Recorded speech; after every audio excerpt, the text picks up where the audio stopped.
Hello and welcome to our lecture on Youngstown Sheet and Tube versus Sawyer. This is a case that involves what the President Truman envisioned as a time of crisis in the history of the United States. It involved our war in Korea and our efforts to attempt to stop the spread of communism. And it raises a question about what is a time of crisis? How do we define that precisely? What is a time of crisis?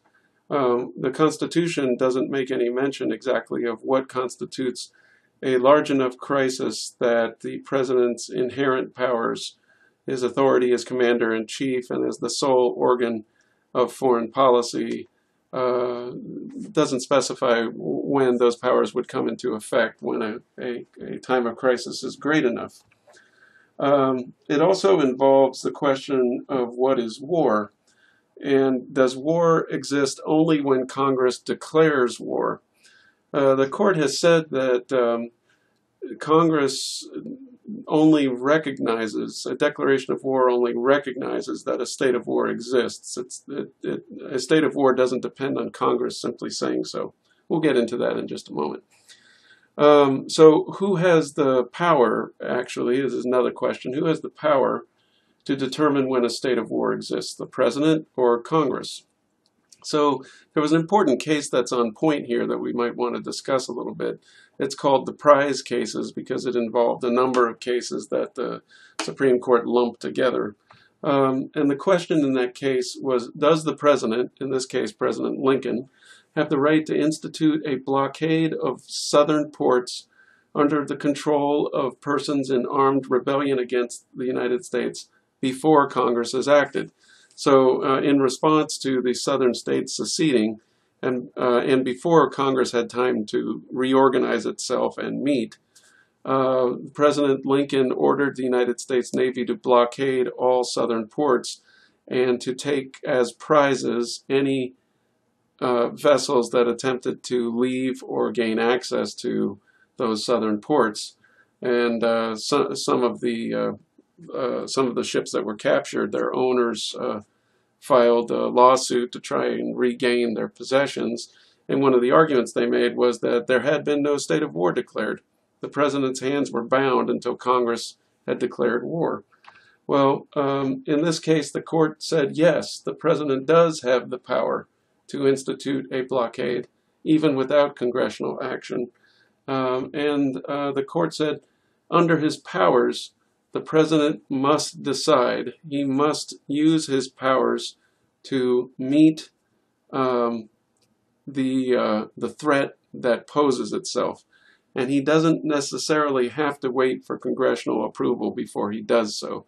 In fact, in this case, and this was important to the Supreme Court, Congress, once it got organized and met, ratified President Lincoln's decision. It issued a statement saying that the president had done the right thing and that it agreed with his decision to blockade the southern ports. The court also defines war as the existence of hostilities that does not require Congress to point to it and say that's war for it to exist. And the president can use his inherent powers to meet any threat, foreign or domestic, to the Union as it presents itself. So that's a very expansive definition of presidential power. In this case, and I think it's important to note, President Lincoln relied solely upon his own powers in the Constitution. There was no congressional action one way or the other. Congress hadn't had time to get itself together to respond. So he relied solely upon the inherent powers of the presidency. This was, in fact, the first case in which the court recognized that there were inherent powers. So after the Civil War, we have a statement, a set of rules that the court articulates. The prize cases answers the question, when does a state of war exist? It exists when hostilities exist, not when Congress says so. And the president has the power to meet the threat wherever it presents itself. Then there was this case Ex parte Milligan, which I think I referred to in the last lecture on Korematsu. I don't think we've discussed that case very much. But in this case, the court ruled that the military may not try civilians, citizens, who are not rebelling and who do not live in a state that was in the act of rebelling or had just been conquered. So this is a little different than ex parte McCardle. Milligan was a citizen living in a state, Indiana, that was not under threat of war as a result of the civil insurrection of the South. And so he has a right to be put into civilian custody, and the military can't get around those rights just because the president wants it. So this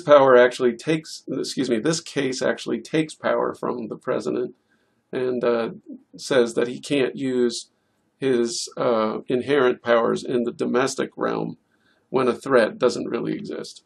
Okay, so that brings us to Youngstown Sheet and Tube Company versus Sawyer.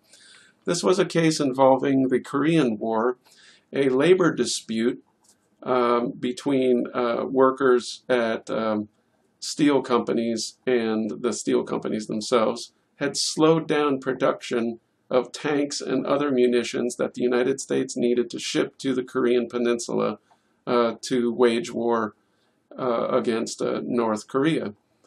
And as a result, President Truman, as a result of this labor dispute and its effect on foreign policy, President Truman nationalized the steel industry.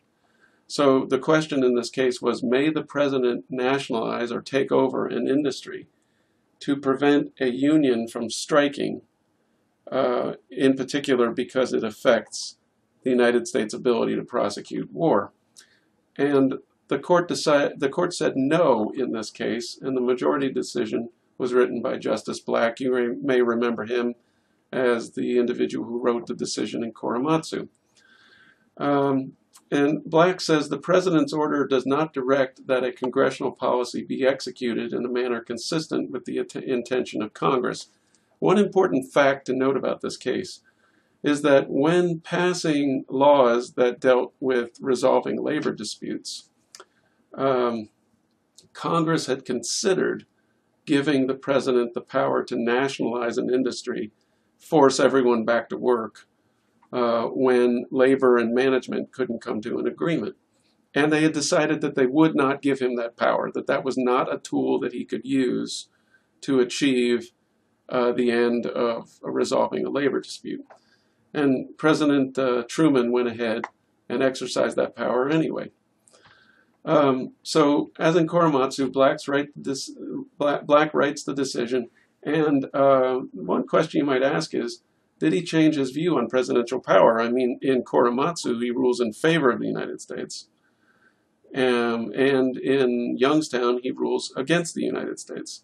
We're at war in both of them. If you define war as the existence of hostilities, war had been declared when Korematsu was heard. No war was declared in Korea. It was considered a military action. But did he change his point of view about presidential powers? I would say no. I think some arguments can be made, maybe, that he did. But here's my argument that he didn't. First, he says the president's power must come from an act of Congress or from his constitutional powers. So those are the only two sources. In Korematsu, Black says that the internment order that came from the president came from both his own constitutional powers and from congressional approval, because Congress had actually said, we think this would be a good idea. Secondly, Black says the commander-in-chief power does not authorize the president to expand the concept of the theater of war to include labor relations. Labor relations are generally regulated by Congress unless some imminent emergency requires executive action. And then Black says the existence of war halfway across the world is not an imminent enough threat or emergency to justify the president using his constitutional powers to nationalize an entire industry, especially since Congress normally regulates that. Congress normally doesn't regulate interning people, as the president did in Korematsu. Congress had said in this case no, and the labor relations were not closely enough connected to the threat of war on the Korean Peninsula. You should also note that there's a very, very important concurrence at the back of this opinion. It follows the majority opinion. Justice Jackson's concurrence gives us a typology of executive power. He attempts to bring together all of these different cases to try and sort them out and create a coherent principle for us, a typology. And this typology has three parts. He says, when the president is acting pursuant to an express or implied authorization of Congress, the use of his powers is highly justified. So if the president is acting like President Roosevelt did in Korematsu, issuing that order to make the Japanese report to relocation centers, or issuing a curfew, then if Congress has said, yeah, we agree with that, then the president is acting not only with his own powers, but with the powers that Congress approves giving him. The second part of the typology is called the zone of twilight, and this is a very famous phrase. When the president acts in the absence of either a grant or denial of congressional approval, then he's acting in a zone of twilight, and he can only rely on his own congressional powers. Now, this is where we'd put the prize cases. And Congress had not said one way or the other if a blockade was approved. The President Lincoln relied only on his commander-in-chief powers and his implied powers of the presidency, executive power of the presidency, to blockade those ports. And the court upheld his decision. And then the third part is when the president acts against the will of Congress, when he goes contrary to what Congress desires, then he only has his constitutional powers to rely upon, absent any grant of power that might have been from Congress, and his executive power is at its lowest ebb. So the president can't simply act on his own without the consent of Congress and suspect that his actions will be justified. I mean, sometimes they will. That's the prize cases. Sometimes they won't. That's Youngstown, especially when Congress has said, no, you may not do this thing. So Justice Jackson's concurrence is very important. It's so important that it's cited more than Justice Black's majority opinion. In fact, Black only discusses the third option in his majority opinion. He notes that Congress had denied the president the power to regulate labor disputes by nationalizing an industry, and then he says constitutionally the threat of war in Korea is not sufficient to justify the nationalization simply on the president's own power. But Justice Jackson tries to bring together all these different aspects of the president's foreign policy power. Right, the threat was too remote. All right, thank you very much for listening. That's Youngstown.